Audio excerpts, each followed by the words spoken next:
మన ప్రభువును రక్షకుడైన యేసుక్రీస్తు నామములో మీ అందరికీ సర్వశుభాలు దైవాశీస్సులు. మరీ ప్రాముఖ్యంగా హైందవ సహోదరులకు నా హృదయపూర్వక ధన్యవాదాలు. ఈరోజు ఈ వీడియో ద్వారా మరొకమారు మీ ముందుకు రావడానికి నా దేవుడు నాకు సమయం ఇచ్చాడు.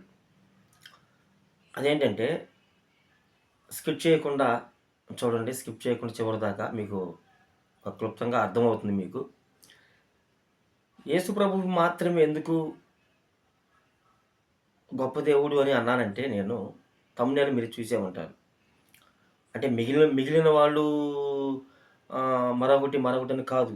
మిగిలిన వాళ్ళని నేను గౌరవిస్తాను. కొంతమంది క్రైస్తవులు కూడా గౌరవిస్తారు. తెలియనోళ్ళే వాళ్ళని దూషిస్తా ఉంటారు. అది తప్పు. నిజంగా దిమాక్కున్నవాడైతే అట్లా హైందవ మత విశ్వాసాలను ఎవరు దెబ్బతీయరండి. ఎవరో తెలుసో తెలియకో మిడిమిడి జ్ఞానంతో అలా మాట్లాడుతూ ఉంటారు. సో, మేము అలా కాదండి. మేము వారిని కూడా గౌరవిస్తాం. కాకపోతే మేము ఆలోచించేయండి అయ్యా అని చెబుతున్నాం. ఏంటి అంటే, మిగిలిన వాళ్ళు చేయలేకపోయినది ఈ లోకంలో యేసు ప్రభువు చేశాడు అన్నాను. అది ఏంటంటే, ఈ లోకంలో ప్రతి ఒక్కరూ ఒక భారాన్ని మోస్తున్నారు. ఒక కాడి కింద బానిసలుగా ఉన్నారు. అంటే ఏ కాడి, ఏ భారం అంటే అది పాపమనే కాడి, పాపమనే భారం. తద్వారా చనిపోయి మనుషులు అగ్నిగుండానికి వెళ్ళడం ఇష్టం లేక దేవుడే కుమారుడు ఈ లోకానికి వచ్చి పాపపు కాడిని, పాపపు బానిస సంఖ్యల నుంచి విడిపించాడు. అది యేసు ప్రభువు మాత్రమే చేయగలిగాడు అని మేము ఆది నుంచి అదే మొత్తుకుంటున్నాం. కానీ కొంతమంది క్రైస్తవ హైందవ సహోదరులు మిడిమిడి జ్ఞానంతో ఇప్పటి వరకు కూడా, ఈ క్షణం వరకు కూడా క్రైస్తవ్యాన్ని దుయ్యబడుతూ, సేవకులను దుయ్యబడుతూ ఎలా పడితే అలా మాట్లాడుతూ ఉన్నారు. నా దేవుడు వారి యొక్క మనోనేత్రాలు వెలిగించును గాక. అయినా వారి మీద మాకు కోపం లేదు, ద్వేషం లేదండి. ఇప్పుడు మిగిలిన వాళ్ళు ఎందుకు చేయలేకపోయారు అంటే, మిగిలిన వారిలో ఒక ఒక క్రమం ఉందండి. దాన్ని క్రమం అంటారో, ఆచారం అంటారో, లేకపోతే దాన్ని ఏమంటారో నాకు తెలియదు. కానీ మిగిలిన వారిలో ఒక ఆయన అంటాడు, ఏమనంటే కృష్ణుడు సంథింగ్ ఎవరో అనుకుంటా, దుష్ట శిక్షణ శిష్ట రక్షణ. అంటే దుష్ట శిక్షణ శిష్ట రక్షణ. శిష్టులు అంటే ఎవరు? మంచివాళ్ళు. దుష్టులు అంటే భక్తిహీనులు, భ్రష్టులు అని అర్థం చేసుకోవచ్చు. హైందవ గ్రంథాలలో అలా ఉంది. అది భగవద్గీతలో కావచ్చు, రామాయణం కావచ్చు, లేకపోతే మరొకటి గ్రంథంలో ఆ విధంగా ఉంటుందని నేను విన్నా. అయితే బైబిల్ గ్రంథం సెలవిస్తుంది ఏంటంటే, నీతిమంతుడును లేడు, ఒక్కడును లేడు, అందరూ పాపము చేసి దేవుడు అనుగ్రహించి మహిమను పొందలేకపోవచ్చున్నారని బైబిల్ సెలవిస్తుంది. ఓకే, ఇప్పుడు బైబిల్లో ఉన్న దేవుడి ఉద్దేశం ఏంటంటే, మంచి వాళ్ళని రక్షించేది ఏముంది? మంచి వాళ్ళని రక్షించేది ఏముందండి? గొప్పతనం. దుష్టులు అన్న వాళ్ళని సైతం కూడా మరణించకుండా వారు మారు మనసు పొంది, మార్పు చెంది దేవుడేసిన ఆ మార్గంలోనికి వస్తే దేవుడు సంతోషపడతాడని యెహెజ్కేలు గ్రంథంలో ఉంటుంది, 18వ అధ్యాయంలో. దుష్టుడు ఏమాత్రమైనను మరణము నొందుటి చేత నాకేమైనా సంతోషం కలుగునా, దుష్టుడు కూడా మారు మనసు పొంది తిరిగి తమ ప్రవర్తన దిద్దుకొనుటయే నాకు సంతోషం అంటాడు. యెహెజ్కేలు గ్రంథము 18వ అధ్యాయంలో ఆ మాటలు స్పష్టంగా ఉంటాయి. ఇది బైబిల్ యొక్క దేవుని యొక్క ఉద్దేశం. కానీ మిగిలిన వాళ్ళు దేవుళ్ళుగా పిలువబడుతున్న వాళ్ళు ఏంటంటే, లేదు దుష్టులు మరణించాలి, శిష్టులు మంచివాళ్ళు బ్రతకాలి. అసలు బైబిల్ గ్రంథం చెబుతుంది మంచివాళ్ళు ఎవరు ఉన్నారయ్యా, నీతిమంతులు లేడు, ఒక్కళ్ళు లేరని చెబుతుంటే వీళ్ళు అలా చెప్తూ ఉన్నారు. అంటే ఇప్పుడు నాకు ఒక ప్రశ్న వచ్చిందండి. మరి నా హైందవ సహోదరులకు వచ్చిందో లేదో నాకు తెలియదు. ఇప్పుడు దుష్ట శిక్షణ శిష్ట రక్షణ అన్నారు, బాగానే ఉంది. శిష్టుల్ని రక్షిస్తావు, భ్రష్టుల్ని శిక్షిస్తావు, దుష్టుల్ని. ఇప్పుడు ఈ దుష్టుడు అనేవాడు రేపొద్దున, సరే మీలో ఏ దేవుడైతే పెద్ద దేవుడిగా ఉన్నాడో నాకు తెలియదు. బ్రహ్మ అంటారు కదా సృష్టికర్త. సరే ఆయన కాసేపు అనుకుందాం. ఆయన యమదూతల ద్వారా మరి దుష్టుడిని పాతాళంలో వేసి ఏదో బాండీలో వేసి నోళ్ళు వేసి దేపుతూ అంటారు కదా. భవిష్య పురాణం ప్రకారంగా ఏదో కొన్ని శిక్షలు ఉంటాయి కదా. ఏదో అందులో చెప్పబడిన శిక్షల ద్వారా ఆ దుష్టుల్ని మరి పొడుస్తా చేస్తా ఏమండి వాళ్ళని హింసలు పెడతా ఉంటే రేపొద్దున ఆ దుష్టుడు ఒక మాట అడుగుతాడు, ఏమయ్యా బ్రహ్మ, బ్రహ్మ అయితే బ్రహ్మ, ఎవరైతే ఎవరు మీ దేవుళ్ళు ఎవరైతే ఉన్నారో. ఆ? నేను దుష్టుడిగా అవుతానని నీకు తెలియదా? నేను అడిగానా నన్ను సృష్టించమని? సరే, నన్ను సృష్టించుకున్నావు, నేను పాపంలో పడ్డాను, నా బుద్ధి పాపంలో పడింది. ఆ పాపానికి నువ్వేదైనా మార్గం చూపి ఈ మార్గానికి రారా, నువ్వు తప్పించుకుంటావురా అని నాకు మార్గం చూపిస్తే, నేను ఆ మార్గంలోనికి రాకుండా ఉంటే నువ్వు ఈ శిక్షను నాకేసిన నేను సంపూర్తిగా అనుభవించేవాడినే. నువ్వు నన్ను పుట్టించావు, నేను పాపంలో పడతానని తెలుసు. కానీ ఆ పాపానికి విరుగుడు మార్గం అనేది నువ్వు చెప్పకుండా నన్ను ఈ విధంగా శిక్షలు పాలు చేయటం, ఈ విధంగా నన్ను హింసలు పాలు చేయటం నీకు న్యాయమే అని అడుగుతాడు.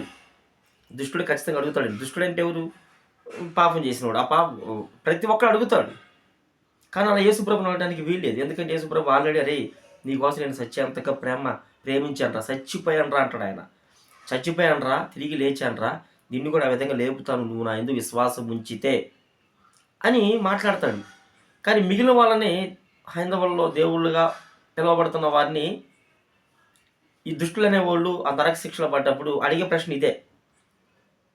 నేను దుష్టుడిగా పుడతానని తెలుసు, నేను పాపం చేస్తానని తెలుసు, నా కోసం నువ్వు మార్గం చూపకుండా, నా పాపానికి ఏదైనా ప్రాయశ్చిత్తం చేయకుండా నువ్వు ఈ విధంగా నన్ను శ్రమల పాలు చేయటం, శిక్షకు గురి చేయటం ఎంతవరకు సబబు? ఓ దేవా, ఓ ప్రభువా, ఓ శివుడా, లేకపోతే ఓ బ్రహ్మ విష్ణు అంటారు కదండి. అప్పుడు వాళ్ళు ఏం చెబుతారు సమాధానం? ఆ లాజికల్గా ఉందా లేదా? అడుగుతాడా లేదా? ఇప్పుడు యేసుప్రభుని అడగడానికి వీల్లేదు.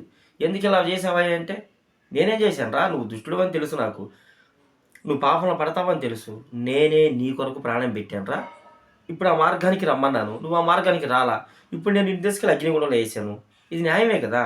నీ పాపానికి నేను నివృత్తి చూపకుండా, ప్రాయశ్చిత్తం చేయకుండా, మార్గం చూపకుండా నేను నిన్ను అగ్నిగుండంలో వేస్తే నువ్వు నన్ను ప్రశ్నించినా నేను నిజమే అనుకునేవాడిని, నేను ఒక నియంత అనుకునేవాడిని, నేను ఒక పక్షపాతిని అనుకునేవాడిని. అవునా? ఇప్పుడు చెప్పండి, దుష్టులను సైతం కూడా మార్పు తెచ్చి వారిని కూడా క్షమించి ప్రేమించి పరలోకానికి చేర్చేవాడు గొప్పవాడా? దుష్టులను సైతం కూడా అగ్నిగుండాన్ని తీసుకెళ్ళి శిక్షించేవాడు గొప్పవాడా? ఇక్కడ ఇంకో గొప్పతనం ఉంది.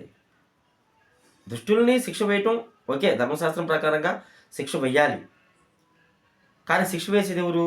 సృష్టికర్త.